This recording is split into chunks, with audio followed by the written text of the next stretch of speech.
Ooh, the amount of hate I'm about to expose myself to. Let's get started.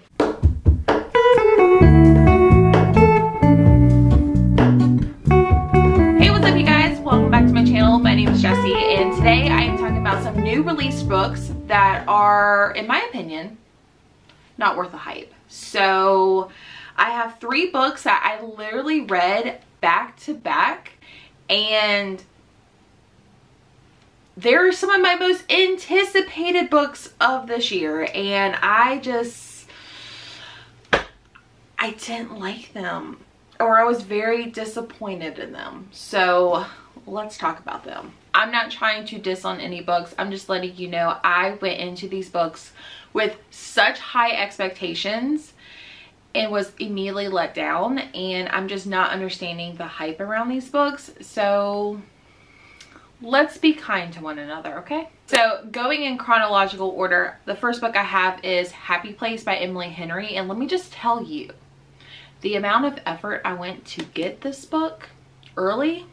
If you've been around while I was entering my romance era, you would know I am such an Emily Henry stan, and I was so excited, especially for a pink book. But I was so excited to finally have my hands on Happy Place. I wanted it as soon as I heard it was released. I was denied for any advanced reader copies. I was like, you know what? I'm just gonna have to read it like every other normal person.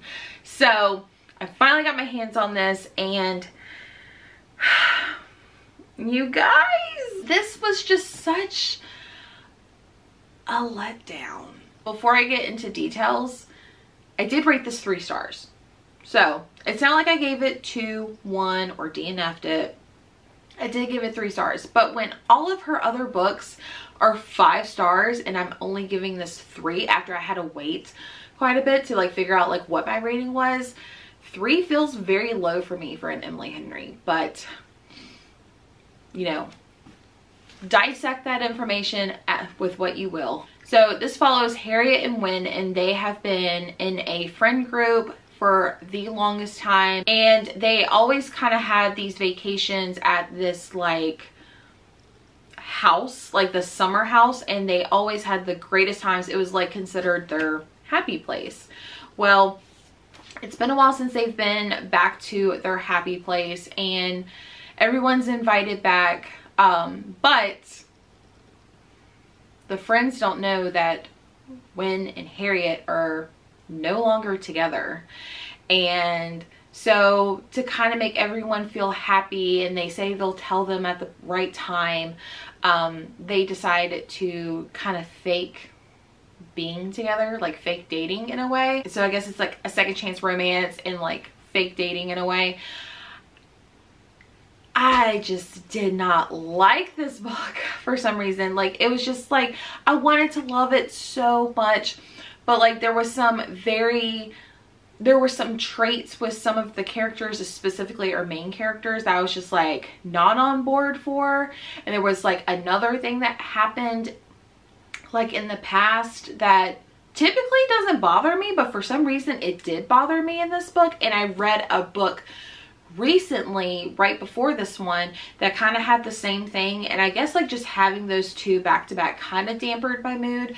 But I just didn't care about the characters as much. I wasn't really rooting for them. This book also does like tell the story as in like present timeline and in the past, very similar to like one of my other favorite books, which is All Your Perfects by Colleen Hoover, because you get to kind of see like the couples like in their shambles, but also you get to follow them as they're falling in love and like the things that lead up to, you know, them being or getting together.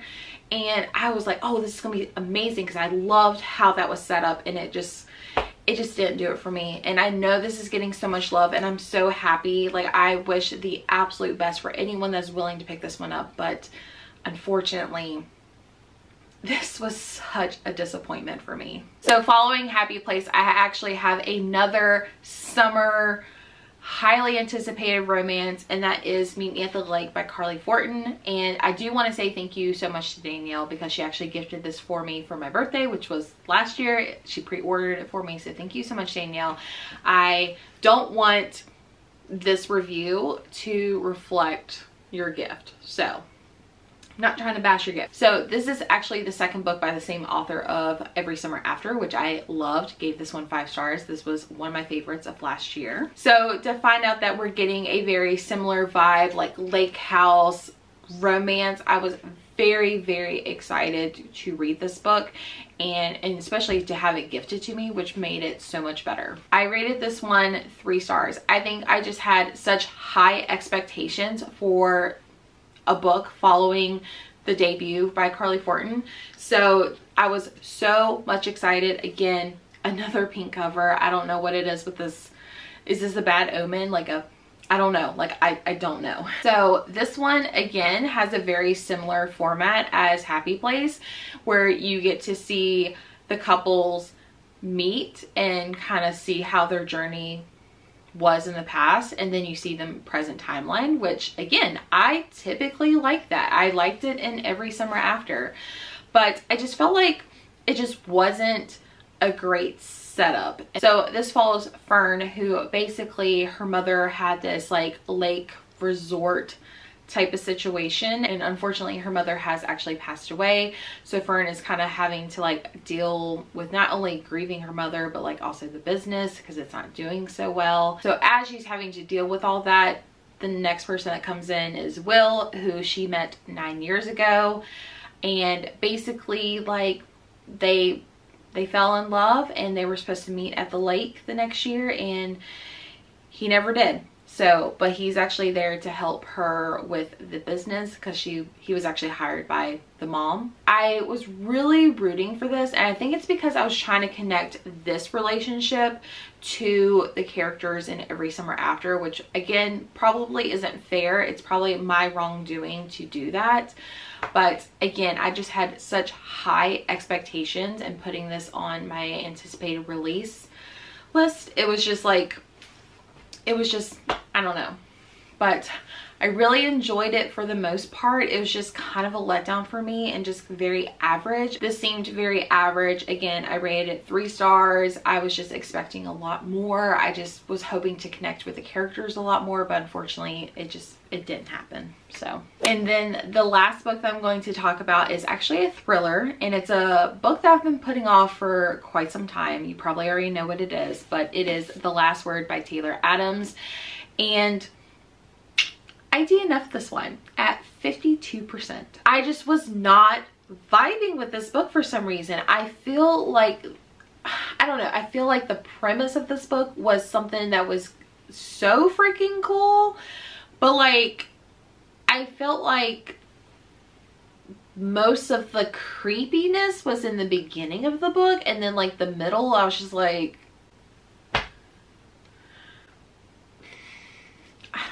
so if you know me, No Exit, one of my hands down favorite thrillers of all time.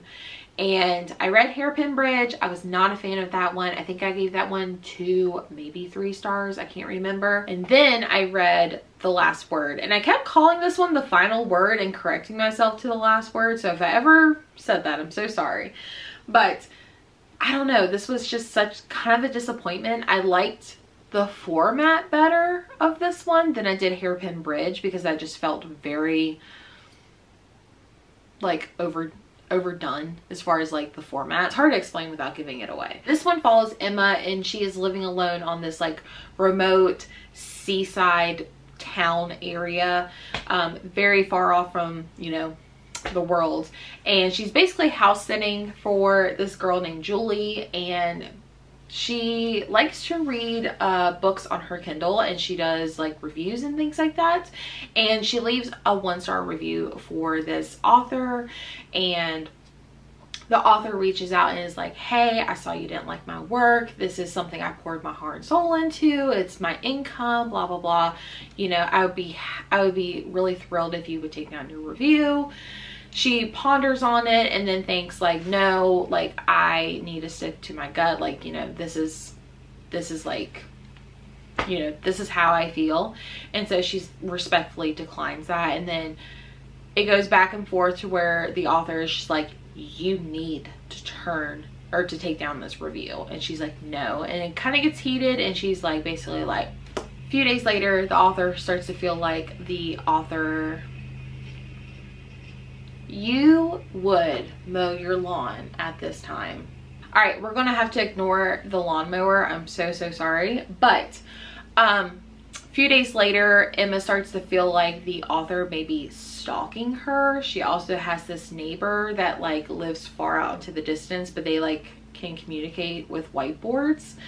So yeah, it's very suspicious. However, even the times when you thought there was someone in the house, I was bored, like really bored. And so I just was not connecting with this one, and I just wanted to move on so bad. So finally at 52%, I reached out and spoke to some of my friends, and they were just like, yeah.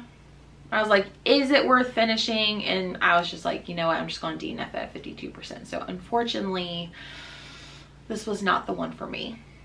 But I will still look forward to Taylor Adams's other books, because I do know a lot of people have been liking this one a lot more than Hairpin Bridge. Maybe the next one will be for me. All right, guys, those are the 3 most recent books that were not worth the hype. Let me know if you guys would like to see this in reverse, where it's like recent releases that are worth the hype, because I would be so down to do that. As always, thank you so much for watching this video. If you've made it this far, let's leave the girl that does the X, like, no, not worth the hype, looks like this. Leave that in the comments down below, and yeah, as always, make sure you subscribe. It shows a lot of support for my channel, and I will see you guys all in the next one. Bye.